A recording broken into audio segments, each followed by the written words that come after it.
Kan kembali lagi yang gue katakan, Ancelotti ini pelatih miskin taktik. Benarkah Carlo Ancelotti adalah pelatih yang miskin taktik? Pertanyaan ini tak terlepas dari pernyataan anggota Exco PSSI yakni Arya Sinulinga yang menyebut Carlo Ancelotti tidak jago soal teknis saat menjelaskan tentang penunjukan Patrick Kluivert sebagai pengganti Sintayong. Maka ini seperti mencari Ancelotti.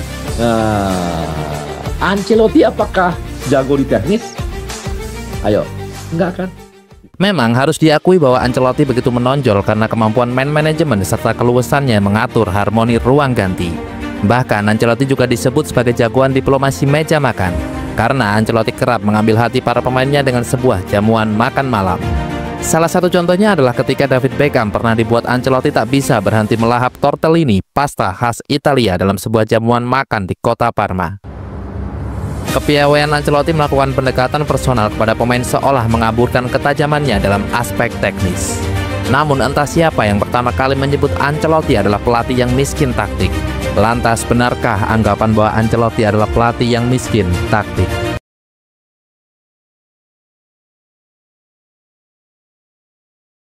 Sebelum masuk ke pembahasan mengenai benarkah Ancelotti adalah pelatih yang miskin taktik, patutnya kita tahu bahwa apa itu pengertian taktik di sepak bola.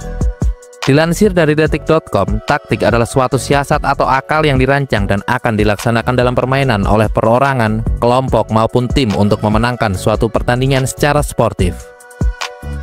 Pada hakikatnya, penggunaan taktik dalam sepak bola adalah suatu usaha mengembangkan kemampuan berpikir, kreativitas, serta improvisasi untuk menentukan alternatif terbaik memecahkan masalah yang dihadapi dalam suatu pertandingan secara efektif, efisien, dan produktif dalam rangka memperoleh sebuah kemenangan dalam pertandingan. Jika berdasarkan pengertian tersebut, maka bisa dikatakan bahwa penentuan formasi masuk dalam aspek taktik. Dan jika berbicara tentang formasi, bisa dibilang bahwa Ancelotti bukan pelatih yang miskin taktik. Buktinya, Ancelotti adalah penemu formasi pohon Natal yang legendaris yang pernah membuat AC Milan meraih banyak gelar bergengsi termasuk 2 gelar Liga Champions. Tak hanya itu, Ancelotti merupakan penulis tesis Il Futuro del Calcio più dinamicità, yang artinya masa depan sepak bola lebih banyak dinamisnya. Dalam tesis itu, Carlo Ancelotti seperti memprediksi perkembangan sepak bola di masa depan yang ia sebut sangat dinamis. Prediksi dari Ancelotti nyatanya benar, formasi di sepak bola banyak mengalami perubahan. Dulu banyak sekali pelatih yang menggunakan formasi 4-4-2, bergeser menjadi 4-3-3, 4-2-1-3, dan masih banyak lagi. Maksud dari penggunaan formasi yang berbeda-beda itu tujuannya tetap sama, yakni meraih kemenangan. Sedangkan di sisi Ancelotti, ia pernah menggunakan berbagai macam formasi seperti 4-3-1-2 atau yang disebut sebagai formasi pohon Natal hingga 4-3-3. Hal itu membuktikan bahwa Ancelotti selalu beradaptasi dengan pemain yang dimiliki dan lawan yang akan dihadapi.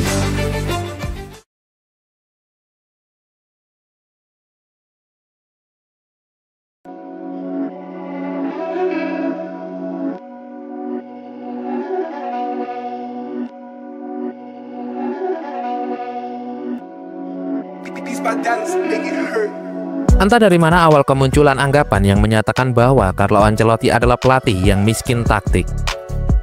Faktanya, jika miskin taktik, kenapa Ancelotti menjadi guru bagi banyak pelatih? Luciano Spalletti salah satu contohnya. Ia mengaku bahwa Ancelotti adalah guru terbaik sekaligus teman baginya. Pria yang sekarang menjadi pelatih timnas Italia itu mengaku sering makan malam bersamanya. Bahkan Spalletti belajar banyak dan menyebut Ancelotti sebagai sekolah bagi para juru taktik. Pada awal 2000-an, banyak pelatih menggunakan formasi pohon Natal beserta variasinya, dan Ancelotti adalah salah satu maestronya. Karena itu pula beberapa kesebelasan top selalu berusaha mendapatkannya. Pencurian ilmu yang paling intens dilakukan Paul Clement yang menjadi asisten pelatihnya sejak di Chelsea. Belajar langsung dari Ancelotti pasti membuatnya lebih percaya diri untuk menjadi pelatih kepala di sebuah klub. Carlo Ancelotti memberi kepercayaan kepada saya dan memberi saya keyakinan bahwa suatu hari saya bisa melakukannya. Apakah saya akan meminta saran kepada Ancelotti? Tentu saja. Saya memang sering berkomunikasi dengannya. Saya akan meminta saran kepadanya. Ancelotti akan mengatakan untuk fokus bekerja dengan para pemain, karena itu saya akan melakukan pendekatan yang lebih kepada para pemain dan membuang hal-hal yang tidak perlu. Ia selalu bilang kendalikan apapun yang mesti Anda kendalikan, ucap Paul Clement. Hal serupa juga dikatakan mantan anak asuhnya di AC Milan, yakni Andriy Shevchenko, yang pernah menjadi pelatih timnas Ukraina. Saya banyak belajar di Milan karena Carlo Ancelotti banyak mengajari kami. Saya pun mendapatkan banyak hal darinya, terutama soal pengalaman, ucap Andriy Shevchenko. Dan yang paling sukses mencuri ilmunya tentu saja Zinedine Zidane yang menjadi asisten pelatih Carlo Ancelotti di Madrid sebelum naik jabatan. Ketika Madrid bertemu dengan Bayern Munchen di perempat final Liga Champions 2016-2017, Zidane mengakui bahwa ia belajar banyak dari Carlo Ancelotti untuk menjadi seorang pelatih yang hebat. Saya tahu dia dengan baik dan dia tahu saya dengan baik, tapi itu tidaklah menjelaskan semuanya.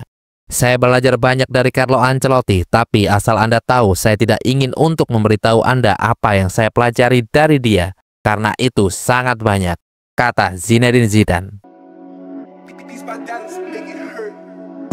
Ancelotti sendiri mengatakan bahwa kunci sukses sebagai pelatih adalah hubungan dengan pemain itu sendiri. Sebab lingkungan yang baik antara pelatih dan pemain akan membuat setiap kesebelasan menikmati pekerjaan dan bebas mengekspresikan bakatnya.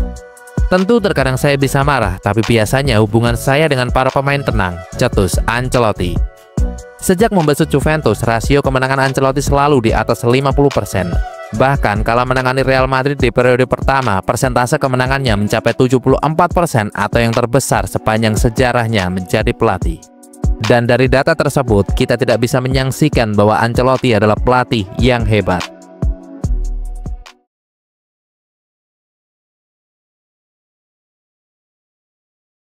Semasa membesut Milan pada kurun waktu 2001 hingga 2009, Ancelotti juga membuat sebuah keputusan taktik besar dengan menaruh Andrea Pirlo yang sebelumnya lebih dikenal sebagai penyerang lubang ke pos regista alias gelandang jangkar pengatur permainan.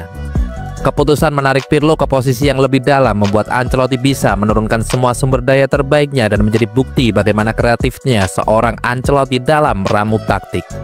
Klub membanjiri saya dengan playmaker, jadi saya mencoba memainkan sebanyak yang saya bisa, ujar Ancelotti mengenang masa melatihnya di AC Milan. Selain itu, saat membesut Chelsea, Ancelotti sekali lagi menunjukkan kejeliannya soal taktik.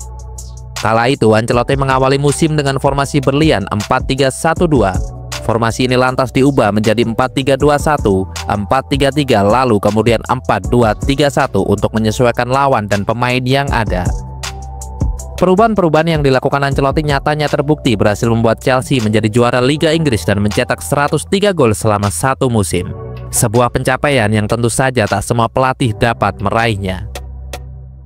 Bukti lainnya yang menunjukkan kejelian Ancelotti dalam meramu taktik adalah ketika berhasil mengalahkan Liverpool di final Liga Champions musim 2021-2022. Ancelotti secara jeli memerintahkan personel Real Madrid untuk bertahan sangat dalam agar dapat mengeliminasi ruang di belakang pertahanan timnya. Ancelotti khawatir jika menerapkan garis pertahanan tinggi, Liverpool yang punya deretan penyerang cepat akan bisa memaksimalkan ruang di antara garis pertahanan dan Thibaut Courtois sebagai penjaga gawang. Strategi yang diterapkan Ancelotti pada saat itu terbukti efektif dan mampu membuat Real Madrid memenangkan pertandingan. Pilihan strategi itu juga membuat Jurgen Klopp mengakui betapa hebatnya strategi dari Ancelotti.